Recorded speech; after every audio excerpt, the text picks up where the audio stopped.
Hello नमस्कार साथियों, दूसरे सिविल क्लासेस में आप सभी लोगों का स्वागत है, हार्दिक अभिनंदन है।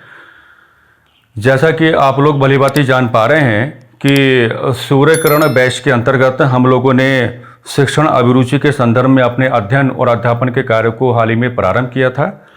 और अभी फ़िलहाल हमारा जो अध्ययन और अध्यापन का जो व्यवहार बना हुआ है वो शुरुआती दौर में है। आपके पाठ्यक्रम में जो शब्दावलियाँ जिस हिसाब से आपके समक्ष प्रस्तुत की गई हैं, उन तमाम प्रकार की शब्दावलियों का उसी रूप में आत्मसातीकरण करते हुए हम अपने डिस्कशन को क्या आगे बढ़ाने का कार्य कर रहे हैं। हम आपको बताना चाहेंगे कि सूर्यकिरण बैच के अंतर्गत जो फिलहाल आपका डिस्कशन बना हुआ है वो डिस्कशन आपका कोठारी आयोग को लेकर के बना हुआ है। और कोठारी आयोग का जो पार्ट 1 है उसका प्रॉपर जो प्रेजेंटेशन है वो आपके समक्ष कर दिया गया है। उम्मीद करते हैं कि कोठारी आयोग का जो पार्ट 1 है जिसके प्रस्तुतिकरण के दौरान हमारा सबसे बड़ा उद्देश्य यही बना था कि कोठारी आयोग को जानने के क्रम में, कोठारी आयोग को समझने के क्रम में, कोठारी आयोग की गंभीरता को पहचानने के क्रम में आपके मन, मस्तिष्क और व्यक्तित्व में तमाम प्रकार की जिज्ञासाएं पैदा हो जाएं। और वो तमाम प्रकार की जो जिज्ञासाएं हैं वो पैदा हो गई होंगी। अच्छा, आज की चर्चा का जो विषय रहेगा कोठारी आयोग का पार्ट 2। और कोठारी आयोग का जो पार्ट 2 है इसमें कोठारी आयोग की जो मुख्य सिफारिशें हैं यानी कि जो मेजर 1 रिकमेंडेशंस हैं उन पर तो खैर आपको अपना ध्यान लाना ही होगा। साथ ही साथ कोठारी आयोग को लेकर के शुरुआती क्रम में आपको परेशानी का भाव पैदा हो सकता है। और अगर वो परेशानी का भाव पैदा ना हो, वो आपको परेशान करके ना चले, क्योंकि एग्जामिनेशन हॉल में जब आपसे कहा जाएगा कि कोठारी आयोग के संदर्भ में निम्न कथनों पर विचार करो तो आपको थोड़ी दुविधा या आपको थोड़ी परेशानी हो सकती है। हम चाहेंगे कि आपको इस प्रकार की कोई दुविधा या इस प्रकार की कोई परेशानी ना हो। इस नाते कोठारी आयोग को आसान बनाए जाने के संदर्भ में आज की चर्चा का जो आपका प्रारंभिक बिंदु रहेगा उसमें 2 प्रकार की कंपैरेटिव स्टडी आपको करके चलनी पड़ेगी। अच्छा, फायदा क्या होगा? फायदा ये होगा जब ये दोनों प्रकार के कंपैरेटिव स्टडी फाइनली आपके सामने आ जाएंगी कि कोठारी आयोग के 2 प्रकार के मूल्य ऐसे हैं जो एग्जामिनेशन हॉल में आपको परेशानी दे सकते हैं, फिर वो आपको परेशान करने का प्रयास नहीं कर पाएंगे। जैसे हम सभी लोग मिलकर के इस चर्चा को थोड़ा आरंभ करते हैं और इसमें प्रारंभ में हम लोग वही काम करेंगे कि 2 प्रकार के तुलनात्मक अध्ययन आपको करके चलने पड़ेंगे। और जब ये 2 प्रकार के तुलनात्मक अध्ययन बहुत ही सही तरीके से आपके सामने आ जाएंगे तो कोठारी आयोग को समझने में आपको थोड़ी आसानी हो जाएगी। और वही हम सभी लोगों का क्या है, कहने की सामूहिक उद्देश्य बना हुआ है। जैसे मान लीजिए एक और हमने क्या स्टैब्लिश किया, एक और हमने आपके सामने स्टैब्लिश क्या किया, कोठारी कमीशन। कोठारी आयोग यानी कि कोठारी कमीशन। ओके, आप लोग जान पा रहे हैं कि कोठारी कमीशन का जो रेस्पेक्टिव टाइम जोन हमने आपको बताया था 1964 टू 1966 आपको बताया होगा। और साथ ही साथ कोठारी आयोग को लेकर के जो पार्ट 1 हमने आपके सामने रखा था उसमें भली भांति आपको ये बताया गया होगा कि यहाँ पर 1964 का सही मतलब क्या होगा और यहाँ पर 1966 का सही मतलब क्या होगा। आपको काम क्या करना है, कोठारी आयोग के सामने आपको क्या रखना है, राधा कृष्णन कमीशन। राधा कृष्णन कमीशन।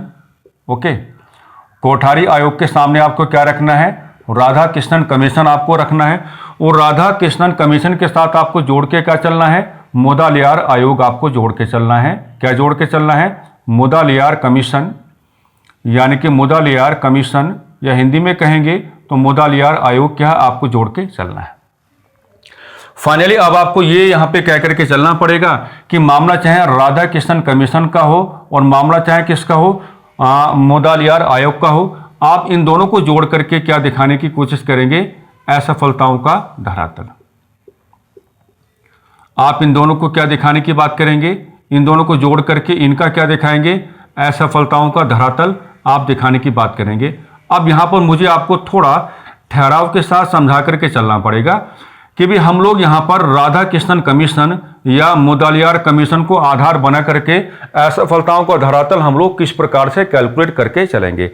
हम आपको ठहराव के साथ पहली बात तो ये समझाना चाहेंगे कि ये जो असफलताओं का ग्राउंड आप यहाँ पर जोड़ के चलोगे, इनमें राधा कृष्णन कमीशन या मुदलियार कमीशन की जो असफलताएं हैं उनका प्रॉपर कैटेगराइजेशन करने की आपको कोई भी आवश्यकता नहीं है। चीज़ों को दिखाने के या चीज़ों को कहने के तौर तरीके होते हैं, और चीज़ों को दिखाने के जो आपके तौर तरीके होते हैं या चीज़ों को कहने के जो आपके तौर तरीके होते हैं उनको बताना आपको क्या है, आ जाना चाहिए। हम बहुत प्यार के साथ कुछ बातें आपके सामने रखते हैं, इन बातों को थोड़ा समझने की कोशिश करना और इन बातों को अच्छे से क्या है ऑब्जर्व करने की कोशिश आप लोग क्या है करके चलेंगे। मामला चाहे देखो किसी भी कमीशन का हो या मामला चाहे क्या हो किसी भी समिति का हो, हमने क्या कहा, मामला चाहे किसी भी कमीशन का हो या मामला चाहे किसी भी समिति का हो, सबसे पहले तो आपको यह कह करके चलना है कि किसी भी कमीशन की सिफारिशें या किसी भी समिति की सिफारिशें सरकार पर बाध्यकारी रूप में लागू नहीं होती हैं। यानी कि सरकार की ओर से जब जब किसी कमीशन का गठन करवाया जाता है या सरकार की ओर से जब जब किसी समिति का गठन करवाया जाता है तो सरकार किसी कमीशन को या किसी समिति को किसी क्षेत्र विशेष के संदर्भ में जिम्मेदारी देने की बात तो करती है, और उसी जिम्मेदारी का जो निर्वहन है वो या तो किसी कमीशन को करना पड़ेगा या फिर किसी समिति को करना पड़ेगा। और जिम्मेदारी के निर्वहन की प्रक्रिया में जब कोई कमीशन अपनी रिपोर्ट बनाता है या जब कोई समिति अपनी रिपोर्ट बनाती है और उन रिपोर्टों का जो प्रॉपर प्रस्तुतिकरण है वो जो सरकार के समक्ष किया जाता है, तो सरकार जो है बाध्यकारी रूप में व्यवहार नहीं करेगी। यानी कि सरकार किसी कमीशन की रिपोर्ट या किसी समिति की रिपोर्ट को अपना भी सकती है संपूर्ण तौर पर या आंशिक तौर पर अपना सकती है या रिजेक्ट भी कर सकती है, या समिति या कमीशन की रिपोर्ट को आधार बनाते हुए उनसे क्या है भिन्न दृष्टिकोण भी अपना सकती है। एक बात तो आपको यहां पे ये कह के चलनी पड़ेगी। दूसरी बात एक ये है कि जब जब सरकारों की ओर से या सरकार की ओर से किसी भी क्षेत्र विशेष के संदर्भ में किसी कमीशन का गठन करवाया जाता है या किसी समिति का गठन करवाया जाता है, तो कमीशन भी अपना काम करता है या समिति भी अपना काम करती है। रिपोर्ट तो आपके सामने आती है, लेकिन कभी ऐसा नहीं होता है कि रिपोर्ट संपूर्ण तौर पर सकारात्मक रूप में आपके सामने आ जाए। प्रत्येक कमीशन की रिपोर्ट का सकारात्मक पक्ष भी आपको मिलेगा और प्रत्येक कमीशन की रिपोर्ट का नकारात्मक पक्ष भी आपको मिलेगा। ठीक इसी प्रकार से प्रत्येक समिति की रिपोर्ट का नकारात्मक पक्ष भी आपको दिखाई पड़ेगा और प्रत्येक कमीशन की रिपोर्ट का नकारात्मक पक्ष भी आपको दिखाई पड़ेगा। तो यहां पर जो आपके राधा कृष्णन कमीशन है या यहां पर जो आपके मुदलियार कमीशन है, इनके आप नकारात्मक पक्ष को आधार बनाएंगे, इनके आप किसको नकारात्मक पक्ष को आधार बनाएंगे। और ये केवल कहने का तरीका होना चाहिए, ये केवल क्या है कहने का तरीका होना चाहिए, क्योंकि तरीका तो ये बनता है, आप लोग समझदार हैं, आप लोग अध्यापक बनने जा रहे हैं, तो आपको ये बात बहुत आसानी के साथ समझ में आ जाना चाहिए कि हर मामले का कैटेगराइजेशन करके नहीं चला जाता, हर मामले को वर्गीकृत करके नहीं चला जाता, कुछ कहने के तौर तरीके होते हैं। जाहिर सी बात है हमने आपको समझाने का कार्य किया कि आप दुनिया के किसी भी कमीशन का कान पकड़ लो या किसी भी समिति का कान पकड़ लो, उसकी रिपोर्ट को आप क्या है संपूर्ण तौर पर सकारात्मक रूप नहीं दे पाएंगे। तो आप ये कहने का प्रयास करेंगे कि प्रत्येक कमीशन की जो रिपोर्ट होती है उसके पास दोनों एस्पेक्ट होंगे, यानी कि पॉजिटिव एस्पेक्ट भी आपको मिलेगा, नेगेटिव एस्पेक्ट भी आपको मिलेगा। ठीक इसी प्रकार से किसी भी समिति की रिपोर्ट को आधार बना करके आप ऐसा व्यवहार कर पाएंगे कि किसी भी समिति की जो रिपोर्ट होती है उसके पास अपना क्या होता है पॉजिटिव एस्पेक्ट भी आपको मिलेगा और उसके पास क्या होगा नेगेटिव एस्पेक्ट भी क्या है आपको दिखाई पड़ेगा। यानी कि दोनों प्रकार के जो एस्पेक्ट हैं ये आपको दिखाई पड़ेंगे। तो इन दोनों कमीशन के नकारात्मक पक्ष का मतलब क्या होगा, नकारात्मक पक्ष को आप आधार बनाएंगे, नकारात्मक पक्ष को आप आधार बनाएंगे। तो नकारात्मक पक्ष के बारे में आप इतना जरूर कह पाएंगे, जो भारतीय शिक्षा व्यवस्था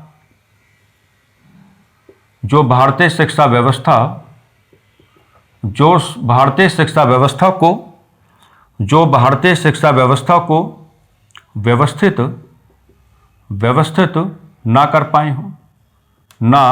पाए हों, जो भारतीय शिक्षा व्यवस्था को व्यवस्थित ना कर पाए हों, है ना। क्योंकि एक बात देखो, अगर राधाकृष्णन कमीशन की रिपोर्ट भारतीय शिक्षा व्यवस्था को हमेशा हमेशा के लिए व्यवस्थित कर देती तो आपको मुदलियार कमीशन का गठन क्यों कराना पड़ता। और अगर मुदलियार कमीशन की रिपोर्ट भारतीय शिक्षा व्यवस्था को हमेशा हमेशा के लिए व्यवस्थित कर देती तो आपको कोठारी आयोग का गठन क्यों कराना पड़ता। यानी कि बात तो टेक्निकली बन रही है कि कमियां तो रह ही जाती हैं, और जो कमियां आपकी रह जाती हैं उन्हीं कमियों को आधार बना करके हम यहां पे इस प्रकार का व्यवहार कर रहे हैं कि ये जो आपके शिक्षा आयोग रहे, इनकी असफलताओं का धरातल अर्थात इनके नकारात्मक पक्षों को फर्दर आप किस रूप में कैलकुलेट कर पाएंगे कि इनके ऐसे प्रावधान जो भारतीय शिक्षा व्यवस्था को व्यवस्थित ना कर पाए हों, जो भारतीय शिक्षा व्यवस्था को क्या है व्यवस्थित ना कर पाए हों। और जब इसके साथ आप किसको जोड़ के चलेंगे, कोठारी कमीशन के ग्राउंड को जोड़ के चलेंगे, और जब आप इस डिस्कशन के साथ कोठारी कमीशन के क्या है ग्राउंड को जब आप जोड़ने की बात करेंगे तो अब आपको कहने का मौका मिलेगा। अब आपको कहने का मौका क्या मिलेगा कि या ऐसे कहेंगे कि भारतीय शिक्षा व्यवस्था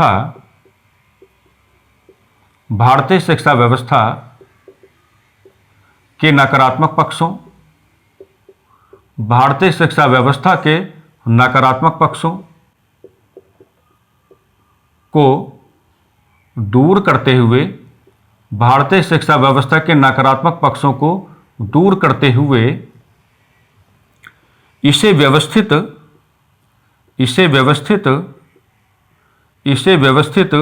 बनाए जाने के उद्देश्य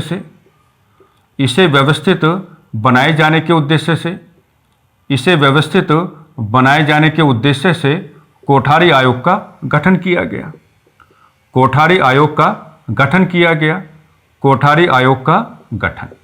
या आप कह पाएंगे कोठारी आयोग का गठन। लेकिन यहां चौंकाने वाली बात क्या है, ये कंपैरिजन मैंने क्यों कराया, क्योंकि मेरी मजबूरी यहां पे बन गई थी, ये चीज हमको आपको दिखा के चलना पड़ेगा। क्योंकि यहां पर जो आपको कोठारी आयोग है मेरे प्यारे साथियों, तो कोठारी आयोग क्या होगा, ये कैसे काम करेगा, इसको कहा जाता है एज एन एड होक कमीशन।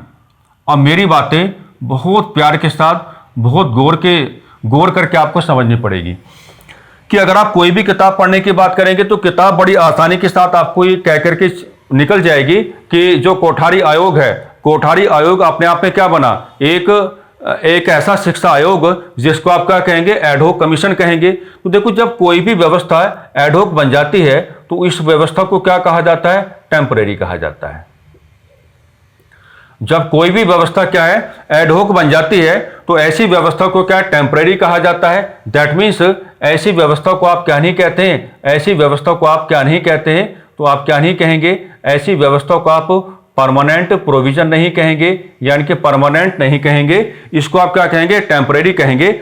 अब मामला क्या बनता है, मामला ये बनता है कि हुआ उस समय ये कि राधाकृष्णन कमीशन और जो मुदलियार आयोग है, इन्होंने इंडियन एजुकेशन सिस्टम को सिस्टमैटिक बनाए जाने के कॉन्टेक्स्ट में आपने अपनी सिफारिशें देने का कार्य तो किया, लेकिन जाहिर सी बात है कि कमियां, खामियां, परेशानियां तो रह ही गईं। और भारतीय शिक्षा व्यवस्था के समक्ष क्या है, नई प्रकार की चुनौतियां आने लगी। और जब भारतीय शिक्षा व्यवस्था के समक्ष नई प्रकार की चुनौतियां आने लगी तो रैंडमली यानी कि अचानक से भारत सरकार को एक अनिवार्यता महसूस हुई कि हमें क्या है, एक नए प्रकार का कमीशन बनाना पड़ेगा। और वही जो नए प्रकार का कमीशन आपके सामने आया उसको आपने क्या कहा, कोठारी कमीशन, यानी कि कोठारी आयोग आपने कहा। लेकिन सरकार ने बात क्या जोड़ी, सरकार ने व्यवस्था क्या जोड़ी कि कोठारी कमीशन जो है ये एडहोक कमीशन के रूप में कार्य करेगा। इसका मतलब यह हुआ कि कोठारी कमीशन ने जैसे ही 1966 में सरकार को अपनी रिपोर्ट हैंडओवर करने की बात की तो उसके बाद सरकार की ओर से एक नोटिस जारी किया गया, सरकार की ओर से नोटिफाई किया गया कि हम क्या है कोठारी कमीशन को डिसॉल्व करते हैं, कोठारी कमीशन को क्या भंग करने का प्रयास करते हैं।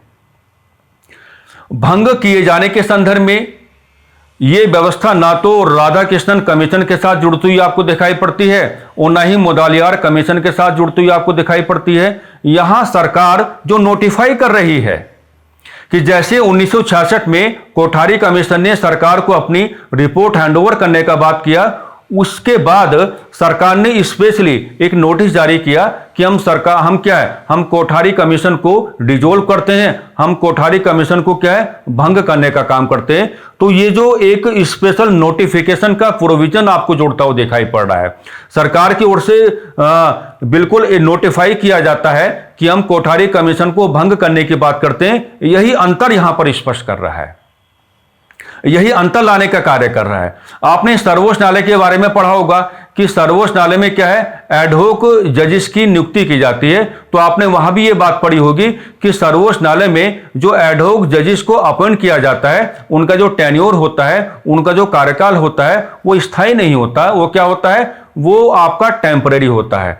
वो क्या होता है, टेम्परेरी होता है। यानी कि अगर केसेस का बर्डन, आप ऐसा भी कह सकते हैं कि अगर केसेस का बर्डन बहुत ज्यादा बढ़ जाता है या सर्वोच्च न्यायालय का जो कोरम है वो अगर कम पड़ जाता है, तो हाई कोर्ट के जो आपके रिटायर्ड जजेज हैं या हाई कोर्ट के जो आपके सिटिंग जजेज हैं, उनको क्या है, उनको सर्वोच्च न्यायालय में एडहोक जजेस के रूप में अपॉइंट कर दिया जाता है। लेकिन उनका जो टेन्योर होता है फिक्स नहीं होता, यानी कि उनका टेन्योर क्या होता है, टेम्परेरी होता है। तो कुल मिलाकर के कहने का मतलब यह हुआ, जब अचानक से आपके सामने चुनौतियां आ जाएं, है ना, अचानक से जब आपके सामने क्या है, व्यापकता ली हुई चुनौतियां आ जाएं, तो जब अचानक से व्यापकता ली हुई चुनौतियां आपके सामने आती हैं, तो रैंडमली आपको क्या है, एक व्यवस्था को जन्म देना पड़ता है। जब आप रैंडमली क्या है, उस व्यवस्था को जन्म देने की बात करते हैं, तो आप उसको एडहोक कह सकते हैं। और यहां तो सरकार बाद में नोटिफाई कर रही है, यहां तो सरकार बाद में नोटिफिकेशन जारी कर रही है कि हम कोठारी कमीशन को क्या है, भंग करते हैं। तो ये जो प्रोविजन आपको लिखा मिलेगा कि कोठारी कमीशन ने एडहोक एजुकेशनल कमीशन के रूप में कार्य किया, तो इसमें इस भाव को क्या है, आपको थोड़ा जोड़ के चलना पड़ेगा। ये एडहोक कमीशन वाला जो ग्राउंड है, ना तो राधा कृष्णन कमीशन के साथ आपको जुड़ता हुआ दिखाई पड़ेगा और ना ही मुदालियार कमीशन के साथ आपको जुड़ता हुआ दिखाई पड़ेगा। तो ये आप केवल पढ़ के नहीं चलेंगे, ये केवल आप पढ़ के नहीं चलेंगे, आप इसके बारे में कॉन्सेप्ट बनाएंगे। जैसे मैंने एक कॉन्सेप्ट आपको देने का कार्य किया है, इससे क्या होगा, इससे फायदा यह हो जाएगा जब सवाल की लैंग्वेज ऐसी बनेगी कि कोठारी आयोग के संदर्भ में निम्न कथनों पर विचार कीजिएगा। वो कहेगा कि कोठारी आयोग ने एडहोक एजुकेशनल कमीशन के रूप में कार्य किया, तो इस सेंटेंस को अटेम्प्ट किए जाने के संदर्भ में आपको दिक्कत ना आए, आपको परेशानी ना आए, इस नाते हमने ये डिस्कशन आपके सामने रखा है। उम्मीद करेंगे कि ये डिस्कशन आपके समझ में आ रहा होगा, इसको समझने में आपको किसी प्रकार की कोई परेशानी नहीं होगी। चलिए, तो एक कंपैरिजन तो आपको कोठारी कमीशन के बारे में ये लेकर के चलना था, क्योंकि आपको समस्या आ सकती थी अगर आप केवल ये देख करके चलेंगे, क्योंकि लाइन लिखा हुआ मिलेगा ना आपको कि कोठारी कमीशन ने क्या है, एडहोक एजुकेशनल कमीशन के रूप में कार्य किया। तो ये लाइन आपको बिल्कुल भी परेशान करने का कार्य ना करे, इस नाते हमने क्या है साथियों, इस प्रकार का व्यवहार आपके सामने किया है। एक कंपैरिजन और आपको लेकर के चलना पड़ेगा। आप कुछ देखेंगे, जब आप कोठारी कमीशन को कैलकुलेट करोगे ना अपने हिसाब से, तो कोठारी कमीशन के बारे में क्या बताया जाएगा, कोठारी कमीशन के बारे में यह बताया जाएगा कि कोठारी कमीशन ने कार्य क्या किया, 12 task forces, 12 task forces and 7 working groups and 7 working groups का गठन किया। टोटल करोगे तो क्या होगा, 19 होगा।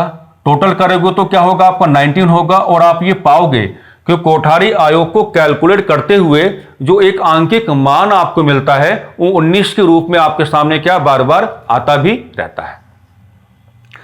तो 19 का जो आंकिक मान आपके सामने बार बार आता है, इस आंकिक मान को आप हमेशा के लिए अपना कैसे बनाओगे, तो हम आपको ये बताना चाहेंगे कि ये आसान कैसे बनाओगे। इसको आसान ऐसे बनाओगे कि ये जो आपका 12 टास्क फोर्सेस आपके सामने है और 7 जो आपके वर्किंग ग्रुप्स आपके सामने हैं, इसका मतलब ये हो जाता है, कि अलग अलग प्रकार की जिम्मेदारियां दी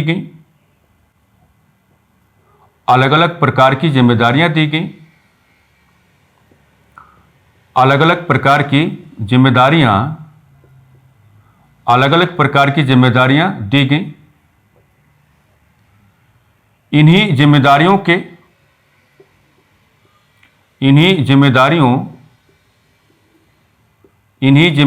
के निर्वहन की प्रक्रिया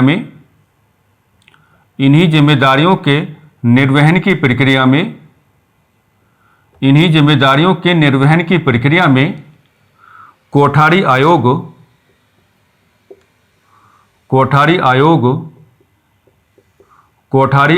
की रिपोर्ट का प्रस्तुतिकरण हुआ। कोठारी आयोग की रिपोर्ट का प्रस्तुतिकरण हुआ। यानी कि कोठारी आयोग ने भारतीय शिक्षा व्यवस्था को व्यवस्थित किए जाने के संदर्भ में, या कोठारी आयोग ने भारतीय शिक्षा व्यवस्था को नया रूप दिए जाने के संदर्भ में, या कोठारी आयोग ने भारतीय शिक्षा व्यवस्था को नया जीवन दिए जाने के क्रम में खिचड़ी पकाने का कार्य नहीं किया। उन्होंने प्रोपरली कार्य किया। उन्होंने कार्य ये किया कि भैया हमको गहराई में जाकर के क्या होगा, हमको समीक्षाएं करनी होंगी, और समीक्षाएं करने के लिए क्या होगा, हमको डिफरेंट वर्किंग ग्रुप्स बनाने पड़ेंगे, डिफरेंट हमको क्या टास्क फोर्सेस बनानी पड़ेंगी, और सभी लोगों को हम क्या है अलग अलग प्रकार की है ना, सभी को क्या अलग अलग प्रकार की जिम्मेदारियां हम देने का कार्य करेंगे, और सभी क्या है क्षेत्र विशेष जिम्मेदारियों का निर्वहन करते हुए रिपोर्ट्स हमको देने की बात करेंगे, और उसी रिपोर्ट को हम बाद में क्या बनाएंगे, कोठारी आयोग की फाइनल रिपोर्ट। तो जब आप इसको पढ़ने की बात करोगे तो आप इसको आसान कैसे बनाओगे, तो इसके रिगार्डिंग भी आप एक कंपैरिजन यहां पे लेकर के चल सकते हैं। संभवतः आपको पता होगा कि अगर आप रेफरेंस किसका लेते हैं, इंडियन कॉन्स्टिट्यूंट असेंबली, अगर आप रेफरेंस किसका लेते हैं, इंडियन कॉन्स्टिट्यूंट असेंबली, यानी कि अगर आप भारतीय संविधान सभा का रेफरेंस लेकर के चलते हैं, तो भारतीय संविधान सभा में क्या है, वर्चुअली क्या है 22 प्रकार की समितियां आपको दिखाई पड़ती हैं। वर्चुअली क्या है 22 प्रकार की समितियां आपको दिखाई पड़ती हैं, और 22 प्रकार की समितियों का भाव बिल्कुल ऐसा ही है जैसा हमने यहां पर आपको कैलकुलेट करते हुए दिखाया। 22 प्रकार की समितियों का मतलब क्या होगा कि अलग अलग प्रकार की जिम्मेदारियां दी गई, अलग अलग प्रकार की जिम्मेदारियां दी गई, अलग अलग प्रकार की जिम्मेदारियां दी गई, अलग अलग प्रकार की जिम्मेदारियां दी गई। ओके, और यहां भी आपको यही कहने का मौका मिलेगा, सेम बात आप कहेंगे, इन्हीं जिम्मेदारियों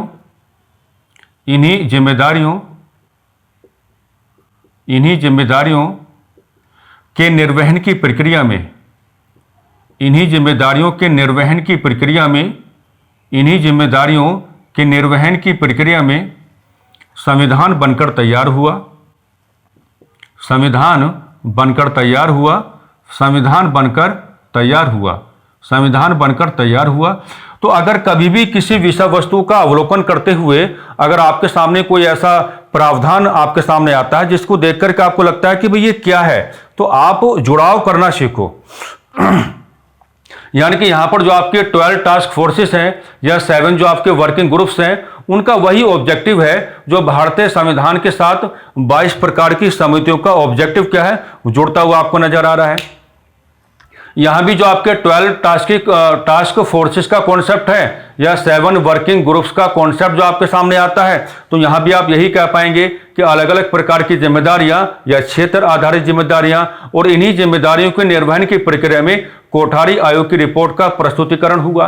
ठीक ऐसा ही व्यवहार आपको कहां दिखाई पड़ता है, भारतीय संविधान सभा के साथ दिखाई पड़ता है। भारतीय संविधान सभा ने भी अपने कार्य को व्यवस्थित किए जाने के क्रम में 22 प्रकार की समितियों का गठन किया, और इन समितियों को क्या है अलग अलग प्रकार की जिम्मेदारियां देने का कार्य किया, और इन्हीं जिम्मेदारियों के निर्वहन की प्रक्रिया में संविधान जो है वो क्या हुआ, बनकर तैयार हुआ। तो जब आप कंपैरिजन करते हो तो आप नई वैल्यू को हमेशा हमेशा के लिए अपना बना सकते हो। तो ये बिंदु भी आप संभवतः आपको परेशान करके नहीं चलेगा। इसके बारे में भी क्या है आप लोग अपने आप को बहुत ही प्यार के साथ क्या है जागरूक कर पाए होंगे। ठीक है, चलिए आगे बढ़ते हैं थोड़ा सा। अब देखिए वो आपको कहां फंसाएगा, वो आपको ये फंसाएगा कि कोठारी आयोग की रिपोर्ट का संबंध आप भारतीय शिक्षा व्यवस्था के साथ कैसे जोड़ के चलोगे। कोठारी आयोग की रिपोर्ट का संबंध आप भारतीय शिक्षा व्यवस्था के साथ कैसे जोड़ के चलोगे?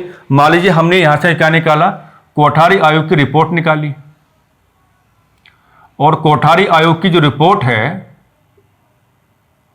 उस रिपोर्ट का रिलेशन यानी कि संबंध आपको कहां लेकर के चलना है? आपको भारतीय शिक्षा व्यवस्था के साथ दिखाना है। आपको किसके साथ दिखाना है? आपको भारतीय शिक्षा व्यवस्था के साथ दिखाना है। भारतीय शिक्षा व्यवस्था के साथ आपको जोड़ के चलना है। तो तरीका क्या होगा? तरीका क्या होगा? तरीका यह होगा कि इसके लिए आप क्या बनाएंगे? इसके लिए आप एक ट्रायंगल बना लेंगे प्यार के साथ। इसके लिए क्या है साथियों? आप बहुत ही प्यार के साथ क्या है, एक ट्रायंगल आप बना लेंगे, और इस ट्रायंगल में आपको कैलकुलेशन क्या करनी है? इस ट्रायंगल में आपको कैलकुलेशन ये करके चलनी है कि सबसे नीचे आप क्या लेंगे? प्राइमरी एजुकेशन, या जिसको आप कह सकते हैं एलिमेंट्री एजुकेशन भी कह सकते हैं। सबसे नीचे वाली लेयर आप क्या लेंगे? Primary education. देन आफ्टर कहां जाएंगे? आप कहां जाएंगे? Secondary education. देन आफ्टर आप कहां पे जाएंगे? Secondary education. सेकेंडरी एजुकेशन की ओर जाएंगे। उसके बाद आप कहां पे आएंगे? इंटरमीडिएट एजुकेशन की ओर आएंगे। इंटरमीडिएट एजुकेशन की ओर आप आएंगे। हालांकि इंटरमीडिएट एजुकेशन में बाद में क्या है, ये अपने रिपोर्ट में थोड़ा चेंज करके चलते हैं, उसको हम देख लेंगे, कोई दिक्कत वाली बात इसमें नहीं है। उसके बाद आप कहां पे आएंगे? यूनिवर्सिटी। यूनिवर्सिटी एजुकेशन की ओर आप आएंगे। यूनिवर्सिटी एजुकेशन की ओर आप आएंगे। और फाइनली आप कहां पर आएंगे? हायर एजुकेशन की ओर आप आएंगे। फाइनली आप कहां पर आएंगे? आप हायर एजुकेशन की ओर आप आएंगे। और अब आपको यहां पर क्या कह करके चलना है? अब आपको यहां पर यह कह के चलना है कि कोठारी आयोग की रिपोर्ट का जो संबंध है वो भारतीय शिक्षा व्यवस्था के साथ किस रूप में जुड़ता हुआ आपको दिखाई पड़ेगा। तो सावधानी आपको लेकर के चलनी है, आपको फंसा सकता है।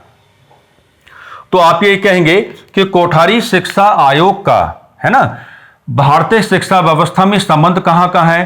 प्राइमरी एजुकेशन के साथ भी है, सेकेंडरी एजुकेशन के साथ भी है, इंटरमीडिएट एजुकेशन के साथ भी है, यूनिवर्सिटी एजुकेशन के साथ भी है, और क्या है? हायर एजुकेशन के साथ भी है। तो कहने का तरीका क्या होगा? कहने का तरीका यह होगा कि रिपोर्ट का संबंध किसके साथ होगा? संपूर्ण भारतीय शिक्षा व्यवस्था को, संपूर्ण भारतीय शिक्षा व्यवस्था को, संपूर्ण भारतीय शिक्षा व्यवस्था को, संपूर्ण भारतीय शिक्षा व्यवस्था को व्यवस्थित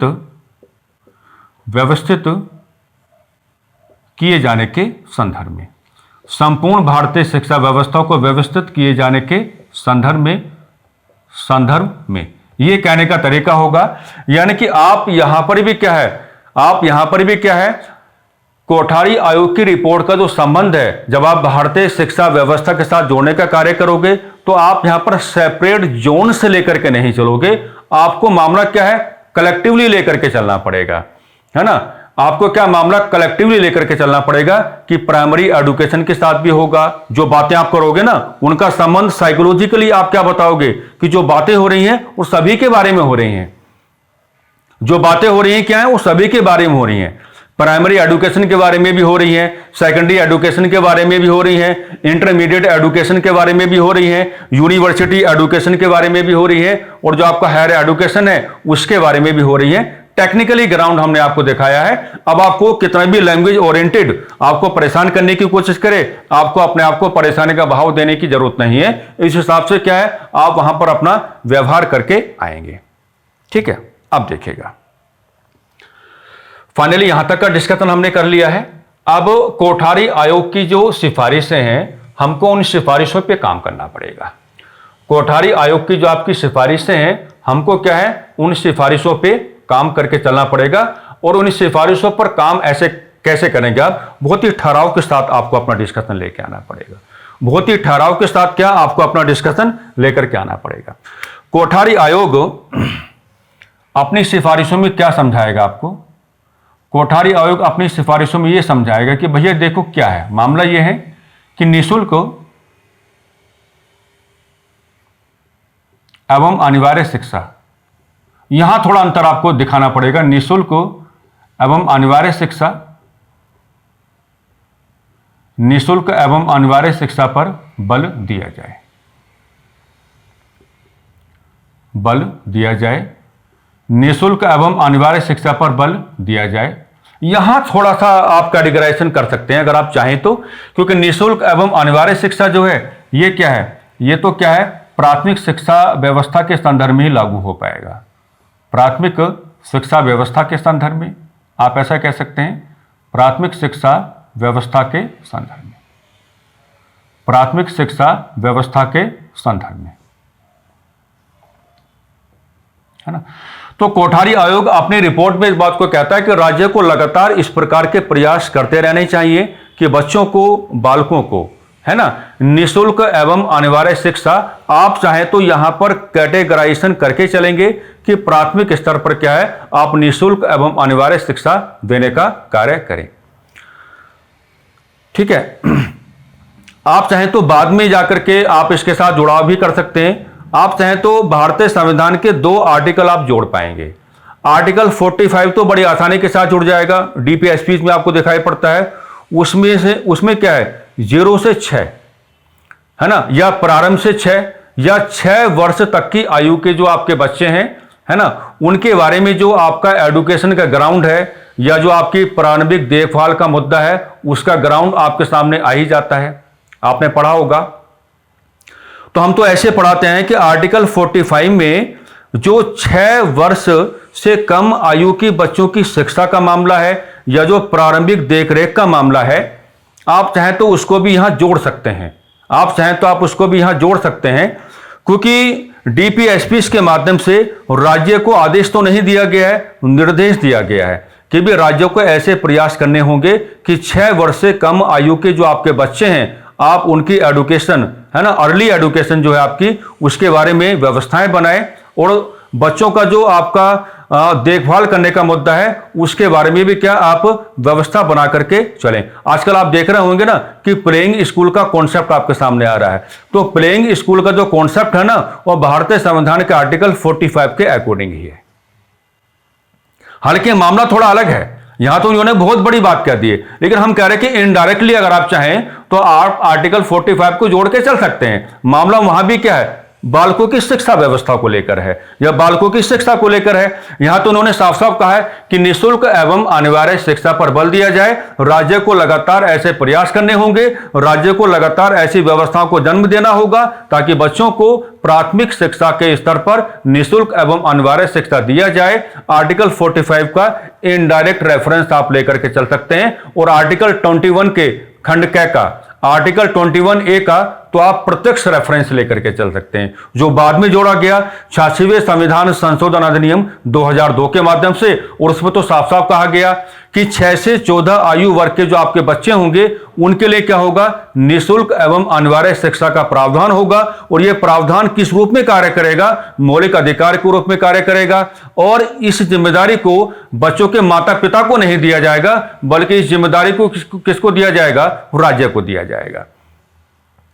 तो आर्टिकल 21 का जो क्लोज ए है उसका इनके इस डिस्कशन के साथ, इस सिफारिश के साथ पृथक जुड़ाव हो जाएगा। और भारतीय संविधान के आर्टिकल 45 का जुड़ाव कैसे हो सकता है, इनडायरेक्ट हो सकता है। आपको क्या है, ब्रॉड एस्पेक्ट में बातें करनी पड़ेंगी। आपको क्या है साथियों, ब्रॉड एस्पेक्ट में बातें करनी पड़ेंगी। अगली बात ये कहते हैं कि भाई मामला किसका है, मान लीजिए मामला है अध्यापकों का। अध्यापक गण, आपको अध्यापक बनना है कल, है ना, समझ जाना बात। अध्यापक बनना है तो बनना है, क्या कहा हमने, अध्यापक बनना है तो बनना है। चुनाव कर लिया है, लक्ष्य बना लिया है, तो उसकी पूर्ति करनी है।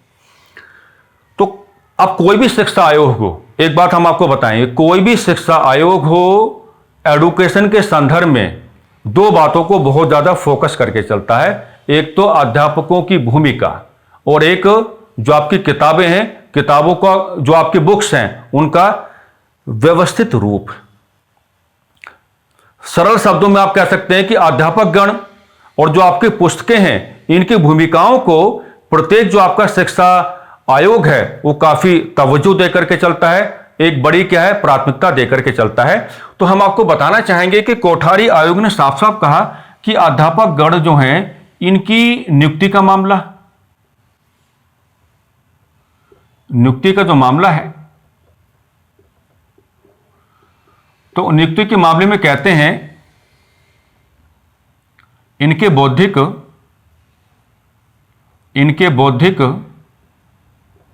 व्यक्तित्व का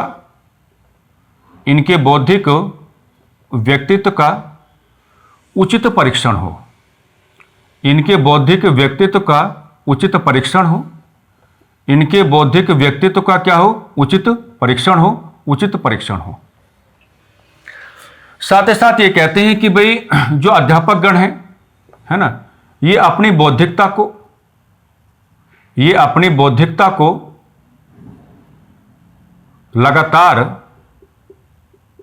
परिवर्तित करते रहें, लगातार परिवर्तन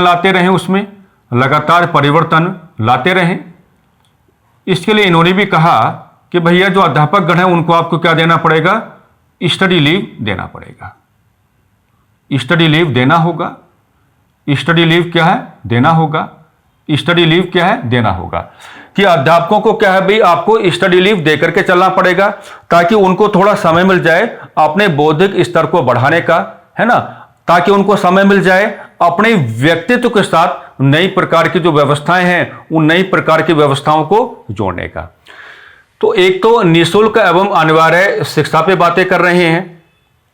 लगातार क्या है, राज्य को एक सलाह देने की बात करें, सरकार भी क्या, राज्य ही तो हुआ कि भी आपको लगातार ऐसे प्रयास करने होंगे कि आप निःशुल्क एवं अनिवार्य शिक्षा को जितना आप प्रमोट कर पाएं उतना आप प्रमोट कर लेंगे। क्योंकि बच्चे की नींव अगर शुरुआत में ही आपने अच्छी बना दी है तो मकान तो बढ़िया बनी जाएगा, और जब बच्चे की नींव ही खराब है तो मकान कैसे अच्छा बनेगा, है ना।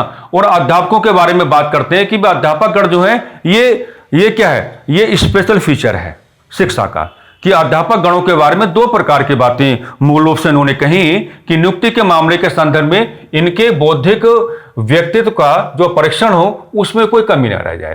क्योंकि अगर उसमें कमी रह गई तो शिक्षा व्यवस्था की खामियां जो होंगी ना वो लगातार आपके सामने आती रहेंगी। और अगर जो व्यक्तित्व है, जो बौद्धिक व्यक्तित्व है, अगर उसका उचित परीक्षण संभव हो पाता है तो शिक्षा व्यवस्था की जो खामियां हैं आएंगी तो खैर फिर भी, लेकिन क्या है उनको आप काफी क्या है सीमित करके चल पाएंगे, इसमें कोई दिक्कत वाली बात नहीं है। अब देखिएगा नंबर 3 पे कहते हैं कि mode of teaching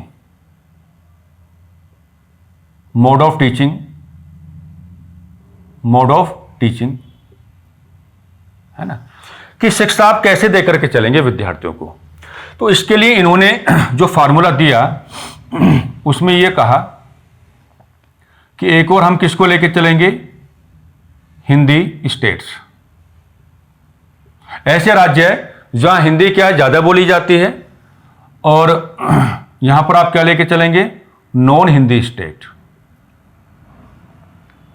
non Hindi states. ऐसे राज्य जहां हिंदी काफी कम बोली जाती है या ना के बराबर बोली जाती है। साउथ इंडियन स्टेट्स आपके हो सकते हैं, या आपका गुजरात भी आप लेके चल सकते हैं, हालांकि गुजरात में हिंदी बोली जाती है। महाराष्ट्र भी आप लेके चल सकते हैं, महाराष्ट्र में मराठी तो बोली जाती है, साथ ही साथ हिंदी भी बोली जाती है। लेकिन प्रॉपर एग्जाम्पल तो आप फिर क्या बना लेंगे, साउथ इंडियन स्टेट्स आप यहां पर लेकर के चल सकते हैं, इसमें कोई दिक्कत वाली बात नहीं है।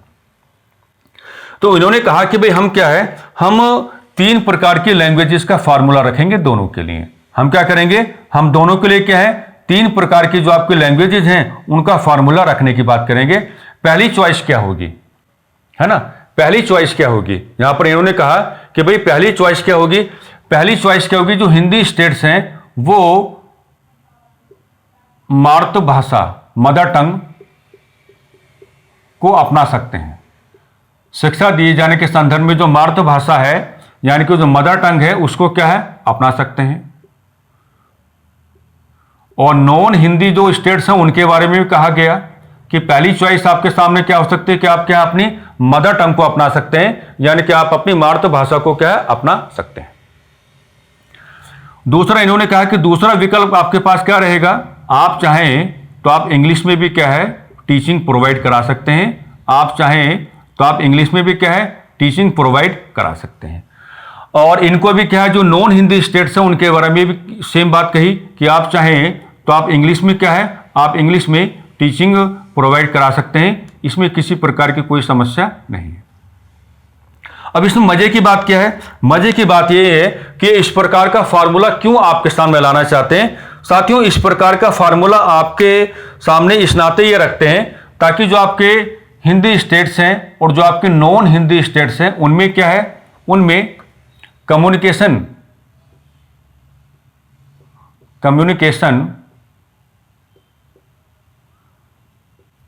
का धरातल स्थापित किया जा सके,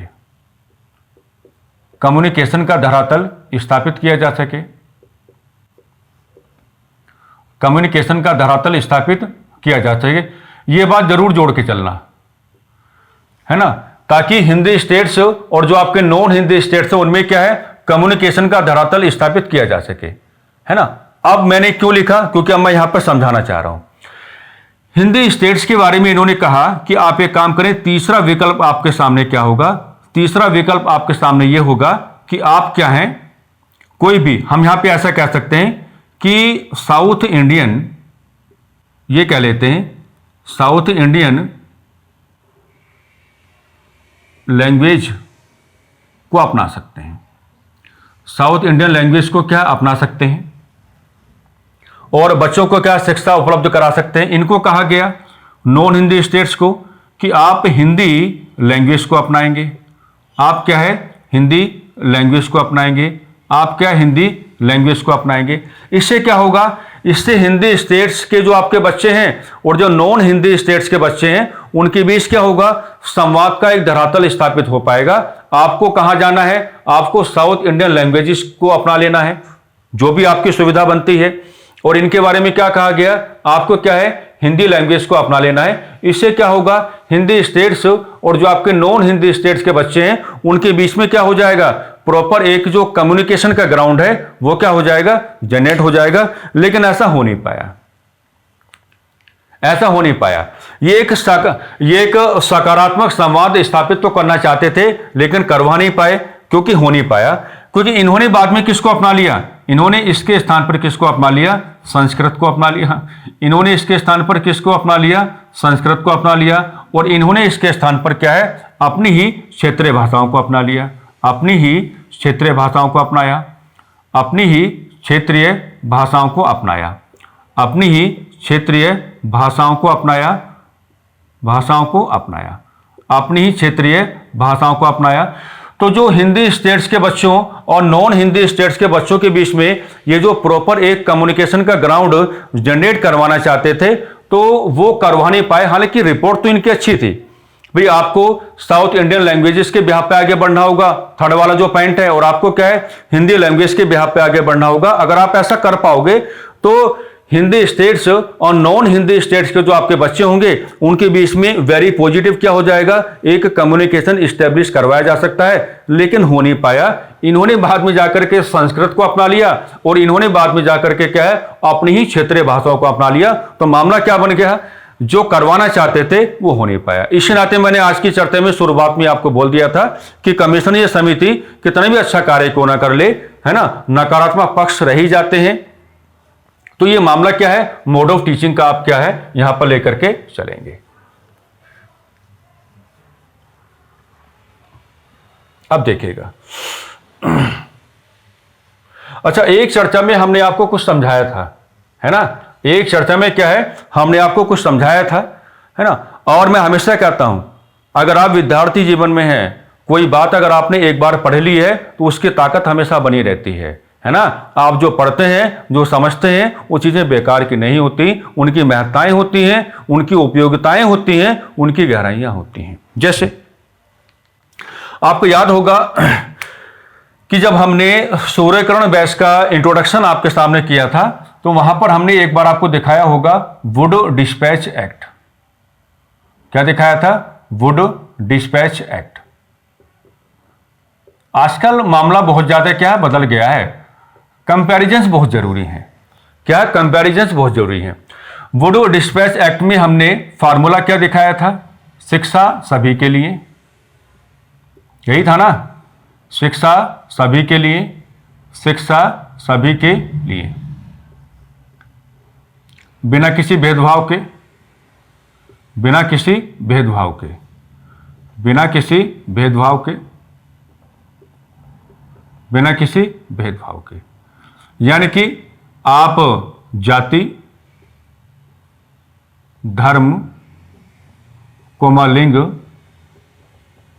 आदि के आधार पर क्या है, कोई भेदभाव नहीं करेंगे, कोई भेदभाव नहीं करेंगे। ये मामला किसका रहा था? वुड डिस्पैच एक्ट का रहा था। इसी बात के साथ अगर आप कोठारी कमीशन को जोड़ने की बात करेंगे, इसी बात के साथ क्या, अगर आप कोठारी कमीशन को जोड़ने की बात करेंगे, तो जो आपका कोठारी कमीशन है, कोठारी कमीशन बिल्कुल यही बात करता है। वो बिल्कुल यही बात करता है अपनी सिफारिशों की, भैया शिक्षा जो है ना वो सभी के लिए होनी चाहिए, शिक्षा सभी के लिए उपलब्ध हो, शिक्षा सभी के लिए क्या हो, उपलब्ध हो, शिक्षा सभी के लिए क्या हो, उपलब्ध हो। यानी कि मामला यहां भी क्या बनेगा, वो भी आपको यही समझाना चाहते हैं कि बिना किसी भेदभाव के, वो भी आपको यहां पर यही समझाना चाहते हैं कि बिना किसी भेदभाव के, विदाउट एनी डिस्क्रिमिनेशन। यानी कि फाइनली यहां भी आप यही कहेंगे कि जाति धर्म, जाति धर्म लिंग आदि के स्थान पर, आदि के आधार पर आप क्या है, भेदभाव करके नहीं चलेंगे, आदि के आधार पर क्या आप लोग भेदभाव करके नहीं चलेंगे, है ना। तो ये कह सकता है आपको कि कोठारी आयोग के संदर्भ में निम्न कथनों पर विचार करो। नंबर 1, शिक्षा की उपलब्धता, शिक्षा की उपयोगिता के संदर्भ में कोठारी आयोग अपनी समानता वुड डिस्पैच एक्ट के साथ रखता है। तो अगर ऐसा कोई कंटेंट आपके सामने आता है तो उसको अटेम्प्ट करने में आपको परेशानी का भाव ना हो, इस नाते हमने क्या है, इस प्रकार का व्यवहार आपके सामने किया है। इसलिए लगातार हम कह रहे हैं कि भाई देखो कंपैरिजंस क्या हैं, आपके लिए काफी ज्यादा क्या हो जाते हैं, जरूरी हो जाते हैं। कंपैरिजंस आपके लिए क्या है, काफी ज्यादा जरूरी हो जाते हैं। एक माइथोलॉजिकल ग्राउंड है, वैसे अधिकांश लोग तो यही कहते हैं कि यह अपने आप में क्या माइथोलॉजिकल ग्राउंड है, कि जब बच्चा अपनी मां के गर्भ में होता है, जब बच्चा अपनी मां के गर्भ में होता है तो माता पिता को अच्छी बातें करनी चाहिए, माता पिता को सकारात्मक बातें करनी चाहिए, माता पिता को बौद्धिकता की बातें करनी चाहिए। कहते हैं कि बच्चा सब सुनता है, कहते हैं कि बच्चा सब सुनता है। आपने भी ये बातें सुनी होंगी, हमने भी ये बातें क्या है, सुनी है। लेकिन जब बच्चा जन्म ले लेता है तो उसकी पहली पाठशाला उसका अपना घर होता है, उसके पहले अध्यापक उसके अपने माता पिता होते हैं। जैसा व्यवहार उसके माता पिता का होगा, बच्चा नकल बहुत करता है ना। बच्चे को आप ये समझ के ना चलें कि उसको कुछ नहीं आता, उसको सब आता है, वो सारी चीजें ऑब्जर्व करके चलता है। वो बात अलग है कि वो अपनी बातों को, अपनी सोच को, अपनी समझ को अभिव्यक्ति नहीं दे पाता, लेकिन वो सब कुछ समझता है।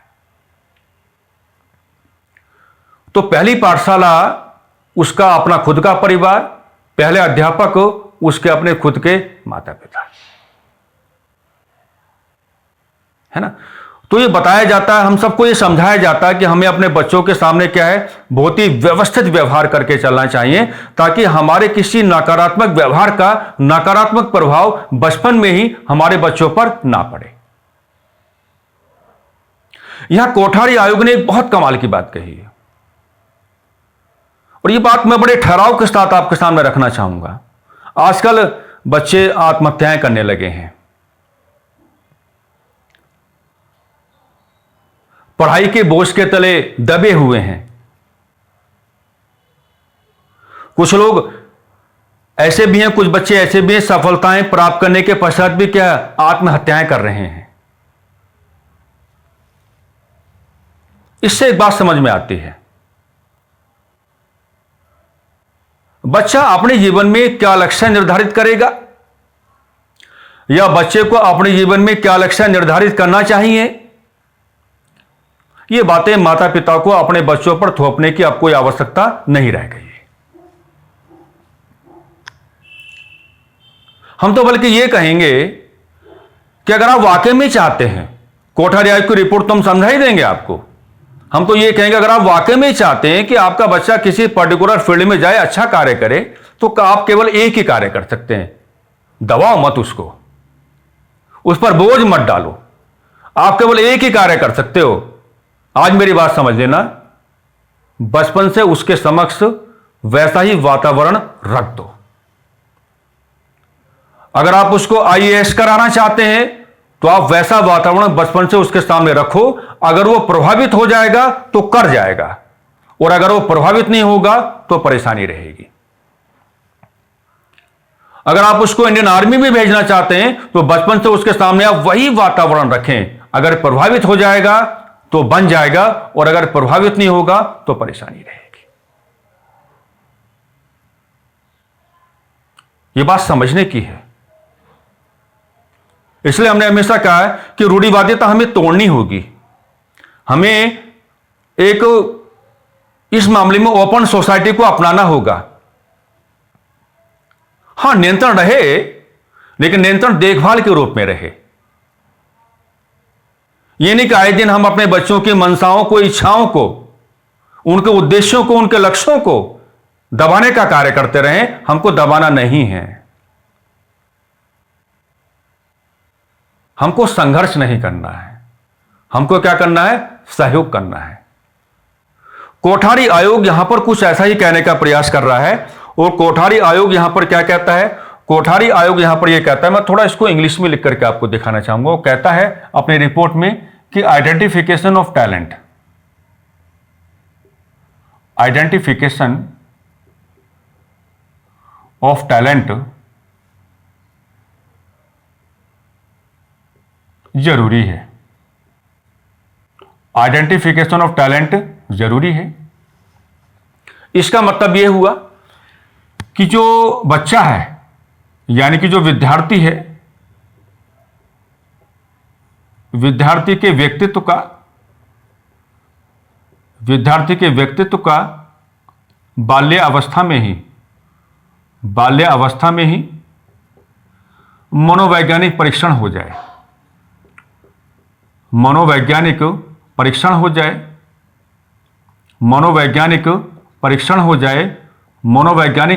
जाए। इसका फायदा क्या होगा? इसका फायदा यह होगा कि मनोवैज्ञानिक परीक्षण होने के बाद आप बाल्यावस्था में ही बच्चे की रुचि जान पाएंगे। जाना है मेडिकल में, आप करा रहे हैं क्या? इंजीनियरिंग। बनना है इंजीनियर, आप करा रहे हैं मेडिकल। उसको बनना है प्रशासनिक अधिकारी, आप कहते हैं कि नहीं एसएससी सीजीएल की परीक्षा दो। उसको बनना है डीएसपी, आप कहते हैं कि नहीं आप ये वाला एग्जामिनेशन दो। नहीं भाई, उसका आप बाल्यावस्था में मनोवैज्ञानिक परीक्षण करा लो, बुद्धि का लेवल पता पड़ जाएगा। हम आगे पढ़ेंगे, है ना। जब आपका सेकंड वाला सेक्शन स्टार्ट होगा तो वहां तरह तरह के मनोवैज्ञानिक परीक्षण मैं आपके सामने रखूंगा। अभी तो शुरुआत है, अभी तो क्या है, शुरुआत है। तो वहां तरह तरह के मनोवैज्ञानिक परीक्षण हम आपके सामने रखेंगे। हमको लगता है कि बात बहुत सही है उनकी, कि आइडेंटिफिकेशन ऑफ टैलेंट जरूरी है। विद्यार्थी के व्यक्तित्व का बाल्य अवस्था में ही क्या है, अगर आप मनोवैज्ञानिक परीक्षण करवा लेते हैं तो इससे आप बहुत प्रकार की परेशानी को दूर कर सकते हैं। बच्चा अपनी जिंदगी जी लेगा जो आप दबा हुआ है। गौर करना मेरी बातों पे। आगे वो कहते हैं कि अपनी सिफारिशों में कि शिक्षा में कृषि आधारित शिक्षा, ये बातें पहले भी आई थी और ये शिक्षा आयोग लगातार इस प्रकार की बातें करते रहते हैं। क्यों करते हैं? क्योंकि भारत क्या है, कृषि प्रधान देश है। कि कृषि आधारित शिक्षा प्रदान की जाए, कृषि आधारित शिक्षा प्रदान की जाए। ठीक इसी प्रकार से वो क्या कहते हैं कि व्यवसाय आधारित शिक्षा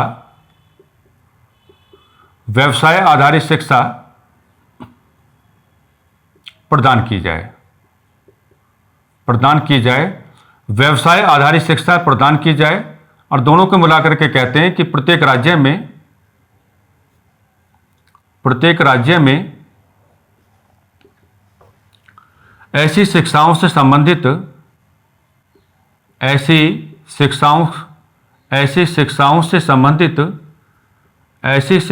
संबंधित एक विश्वविद्यालय अवश्य हो। एक यूनिवर्सिटी, एक विश्वविद्यालय अवश्य हो। एक विश्वविद्यालय क्या हो? अवश्य हो। एक विश्वविद्यालय क्या हो? अवश्य हो।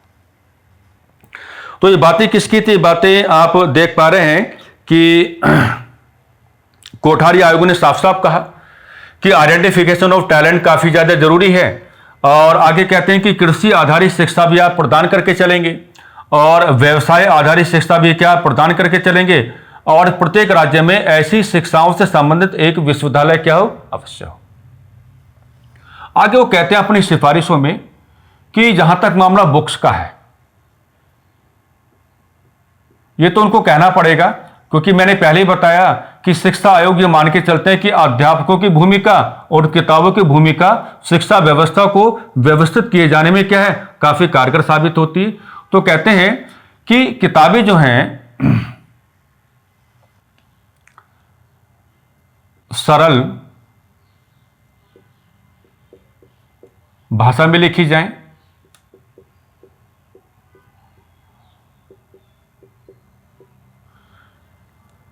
तथ्यात्मक जानकारी पर आधारित ना हो, तथ्यात्मक जानकारी पर आधारित ना हो,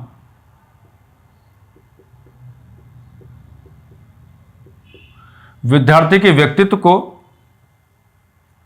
विद्यार्थी के व्यक्तित्व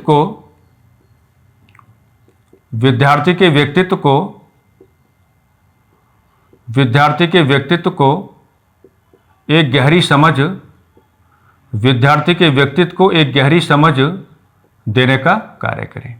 एक गहरी समझ देने का कार्य करें। एक गहरी समझ देने का कार्य करें। आप लोग देख लें, इन प्रावधानों को ले लें अपना स्क्रीनशॉट। तो आइडेंटिफिकेशन ऑफ टैलेंट जरूरी बताया है। कृषि आधारित शिक्षा की महत्ता आपके सामने रखी है। व्यवसाय आधारित शिक्षा की महत्ता भी क्या आपके सामने रखी है। और बुक्स के बारे में कहते हैं कि सरल भाषा में लिखी जाएं, तथ्यात्मक जानकारी पर आधारित ना हो, और विद्यार्थी के व्यक्तित्व में क्या है? एक गहरी समझ क्या है? एक गहरी समझ विकसित करने का कार्य करें। एक गहरी समझ क्या है? विकसित करने का कार्य करें। थोड़ा और आगे बढ़ते हैं। आइए अब देखो, कोठारी कमीशन ने एग्जामिनेशन के बारे में क्या अच्छी बात कही है। कोठारी कमीशन ने एग्जामिनेशन के बारे में क्या अच्छी बात कही है। और आजकल तो खैर माहौल बहुत ज़्यादा बदल गया है। हम तो कक्षाओं में कहते हैं कि हमको तो अपने नंबर बताने में शर्म महसूस होती है, क्योंकि जिस साल हमने हाई स्कूल की परीक्षा पास की थी, उस साल हमारी क्लास में तो मात्र 5 ही विद्यार्थी पास हुए। उन 5 में से एक हम भी थे। हालांकि नंबर बहुत ज़्यादा नहीं थे, लेकिन उस समय थोड़ा माहौल ऐसा था कि काफ़ी कठिन ग्राउंड से होकर के गुजरना पड़ता था। अब तो ग्रेड सिस्टम हो गया है, तो अब तो बड़ी शर्म महसूस होती है अपने नंबर बताने में। आप लोग मेरे भाव को समझ पा रहे होंगे। कोठारी कमीशन कहता है कि भैया देखिए, ऐसा है, एग्जामिनेशन के बारे में उन्होंने मुख्य तौर पर क्या कहा वो हम आपको बताना चाहेंगे। एग्जामिनेशन के बारे में उन्होंने कहा कि भैया देखो, ऐसा है, ग्रेड सिस्टम को नहीं अपनाना है।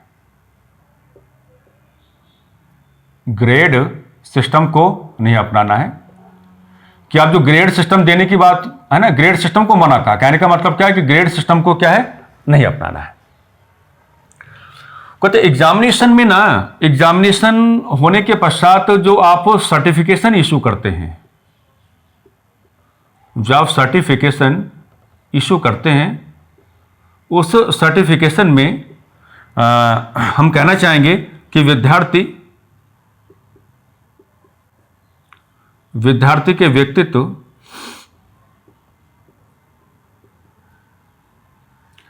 की कार्यकुशलता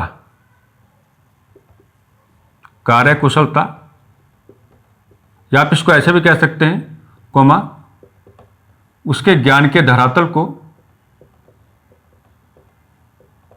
व्यवस्थित तौर पर परिभाषित किया जाए। व्यवस्थित तौर पर परिभाषित किया जाए। व्यवस्थित तौर पर क्या परिभाषित किया जाए? कहते हैं ना कोट करना, किसी बात पे क्या करना, कोट करना। आप क्रमांक, आप ग्रेड सिस्टम ना अपनाएं।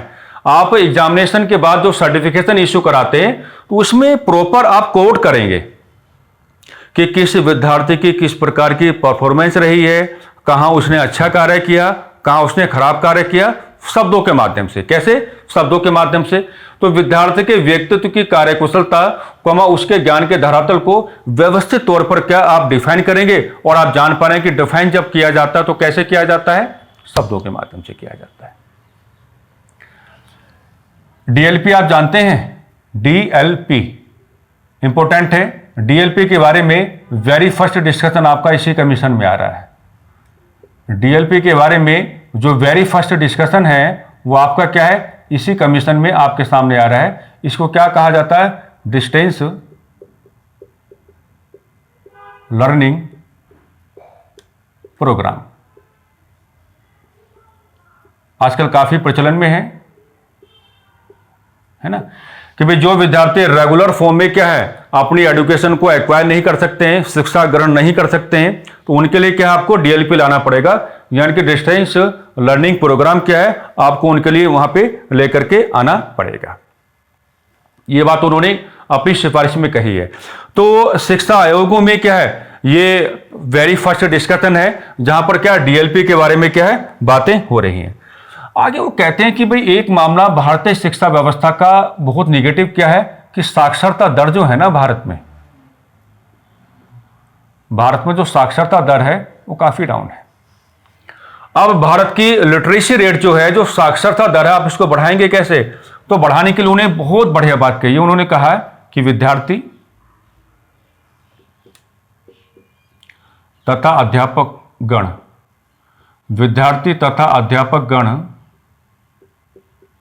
दोनों को मिलकर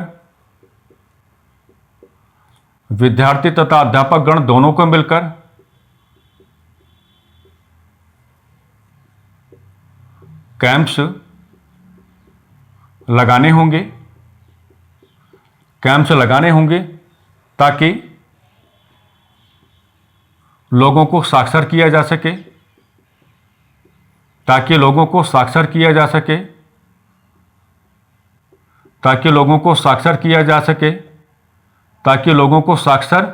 सके, ताकि भारत की साक्षरता दर में वृद्धि हो पाए, ताकि भारत की साक्षरता दर में वृद्धि हो पाए, ताकि भारत की साक्षरता दर में क्या वृद्धि हो पाए। तो एग्जामिनेशन के बारे में क्या कहा कि भाई ग्रेड सिस्टम को आपको अपना करके नहीं चलना होगा, बल्कि जो आप सर्टिफिकेशन इशू करेंगे उसमें विद्यार्थी के व्यक्तित्व की कार्यकुशलता या उसके ज्ञान के धरातल को आपको व्यवस्थित तौर पर डिफाइन करना होगा। डीएलपी का प्रोग्राम आपके सामने रखा, क्या रखा, डीएलपी का प्रोग्राम आपके सामने रखा, और विद्यार्थी तथा अध्यापक गण दोनों को सलाहें देने का कार्य किया है कि आपको भारत की साक्षरता दर को बढ़ाना होगा। इसके लिए विद्यार्थी तथा अध्यापक गण दोनों को मिलकर के क्या है कैंप्स लगाने होंगे और लोगों को क्या है साक्षर करना होगा, ताकि भारत की साक्षरता दर को क्या है बढ़ाना काफी ज्यादा क्या हो जाए, इजी टास्क हो जाए। अब देखिएगा, है ना, जो मैंने लेवल आपको पहले बताए थे उनके साथ जोड़ के आपको दिखाना है कि चाहे मामला प्राइमरी एजुकेशन का हो, चाहे मामला सेकेंडरी एजुकेशन का हो, चाहे मामला इंटरमीडिएट एजुकेशन का हो, चाहे मामला यूनिवर्सिटी एजुकेशन का हो, चाहे मामला हायर एजुकेशन का हो, वो कहते हैं कि शिक्षा के प्रत्येक स्तर पर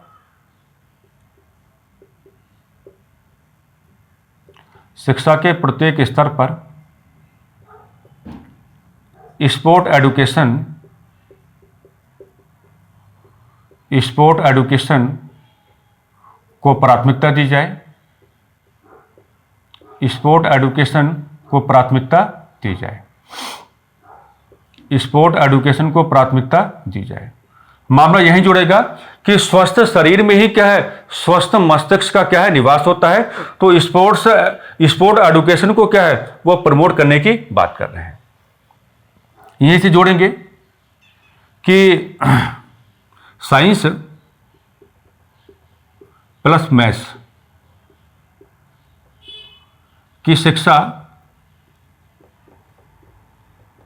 की उपयोगिता, कि शिक्षा की उपयोगिता पर बल दिया, है ना। और तर्क क्या बताया? तर्क ये बताया कि साइंस और जो मैथ्स की एडुकेशन है उसका तर्क वो बताते हैं कि विद्यार्थी को क्या है, विद्यार्थियों को लॉजिकल ग्राउंड, लॉजिकल ग्राउंड प्रदान करेगा। लॉजिकल ग्राउंड क्या है? प्रदान करेगा, है ना। जैसे आपने उसके बारे में सुना होगा, क्या नाम था उनका, नेपोलियन बेनापोर्ट। तो नेपोलियन बेनापोर्ट क्या है, प्रत्येक दिन में एक बार अपने दरबार में बैठ करके क्या है, गणित की कैलकुलेशन किया करते थे। उनका मानना यह था कि भी इससे क्या है, आपका जो माइंड है ना उसकी जो शार्पनेस है वो बढ़ती है। आप अपने ही माइंड को क्या है, एक लॉजिकल ग्राउंड देने की बात करते हैं, फ्रेशनेस देने की बात करते हैं, लॉजिकल ग्राउंड देने की बात करते हैं, तर्क वितर्क करने की जो पद्धति है वो अपने मस्तिष्क को क्या है, आप देने की बात करते हैं। तो स्पोर्ट एडुकेशन और साइंस प्लस मैथ्स की जो शिक्षा की उपयोगिता है उस पर बल देने की बात की है, शिक्षा के प्रत्येक स्तर पर, शिक्षा के प्रत्येक स्तर पर, शिक्षा के प्रत्येक स्तर पर। आगे कहते हैं कि भाई फार्मूला क्या है, एक फार्मूला चलता है ना 10 + 2 + 3, है ना, जिसमें जो आपकी यूनिवर्सिटी एडुकेशन है 3 साल की होती है, ये आपका क्या होता है, इंटरमीडिएट प्रोग्राम होता है। तो ये कहते हैं कि यहां से क्या निकालो 11th और यहां से क्या निकालो 12th। ये बात हमने पहले भी आपको बताया था। तो कहते हैं कि इसका जो मर्जर है वो किसके साथ हो जाए, 10th के साथ हो जाए, और इसका जो मर्जर है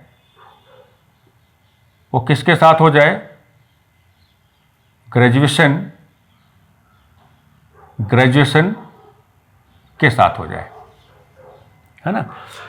तो मैंने पहले बताया था कि इंटरमीडिएट एडुकेशन के रिगार्डिंग कोठारी आयोग बाद में परिवर्तन करके चलेगा कि मान लीजिए कोई विद्यार्थी ऐसा है कि उसके सामने कुछ ऐसी परिस्थितियां बन जाती हैं कि वो इंटरमीडिएट एडुकेशन को फुलफिल्ड ना कर पाए, तो कहते हैं कि वो 10 + 2 + 3 का जो फार्मूला है इसमें हमें थोड़ा सा परिवर्तन क्या करना पड़ेगा, हमें ऐसा परिवर्तन कर लेना चाहिए। आवश्यकता पड़ने पर अगर किसी विद्यार्थी को इसकी आवश्यकता है तो उसका क्या है कि 11th जो है वो उसको इसके साथ करा दिया जाए, है ना, और जो आपका 12th है वो क्या है, ग्रेजुएशन के फर्स्ट ईयर के साथ करा दिया जाए। तो ये मर्जर ग्राउंड भी आपको क्या दिखाना पड़ेगा, किसका, इंटरमीडिएट एडुकेशन का, यानी कि 11th का और किसका, 12th का। ठीक है। तो ये कुल मिलाकर के कोठारी आयोग का डिस्कशन हमने फाइनली वाइंड अप कर लिया है। पार्ट 1 और पार्ट 2 दोनों ही आपके सामने आ चुके हैं। उम्मीद करेंगे कि कोठारी आयोग के संदर्भ में किसी प्रकार की अनावश्यक परेशानी आपको नहीं होगी, है ना। देखो, रिपोर्ट की सारी बातें तो नहीं की जा सकती, आप लोग भली भांति समझते हैं, लेकिन जो मेजरमेंट डिस्कशन से मैंने आपको बताया होगा कि किसी भी शिक्षा आयोग की सिफारिशों में सबसे बड़ी ताकत कौन सी सिफारिशों में होगी, यानी कि कौन कौन सी सिफारिशों में होगी।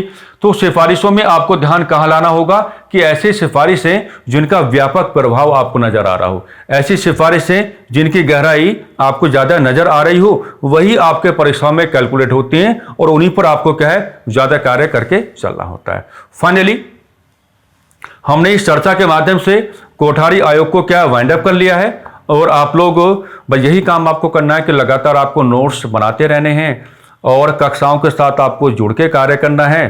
प्रत्येक कक्षा को हम थ्योरी बेस्ड क्लास आपको दे रहे हैं, है ना, ये बात समझ के चलना, इसकी गंभीरता और इसकी गहराई को समझना। सारी ताकत यहीं पर है, कहां पर, थ्योरी बेस्ड क्लासेस में। तो आप पहले थ्योरी बेस्ड क्लासेस के हिसाब से अपने आप को तैयार कीजिएगा। ईश्वर के आशीर्वाद के आलोक में बहुत जल्द वो समय आ ही जाएगा जब इन्हीं थ्योरी बेस्ड क्लासेस के बिहाफ पर क्या है, हम लोग क्वेश्चन आंसर्स करना प्रारंभ कर देंगे। तो ये तो एक लंबी यात्रा है ना, मिल के काम करना है, जुड़ के काम करना है, और आगामी साल में क्या है, अपनी अपनी सफलताओं को सुनिश्चित करना है, ताकि हम भी अपने आप को समझा पाएं कि भाई ठीक है, हमने जो किया उसका एक फल हमारे विद्यार्थियों को मिल गया। और अगर आप खुश हैं, आपकी सफलता आपके पास है, हम अपने आप ही खुश हो जाएंगे, उसमें किसी समस्या का कोई भाव नहीं है। बस इन्हीं सकारात्मक शब्दावलियों के साथ हम आज की चर्चा को थोड़ा विराम देना चाहेंगे। नमस्कार, धन्यवाद।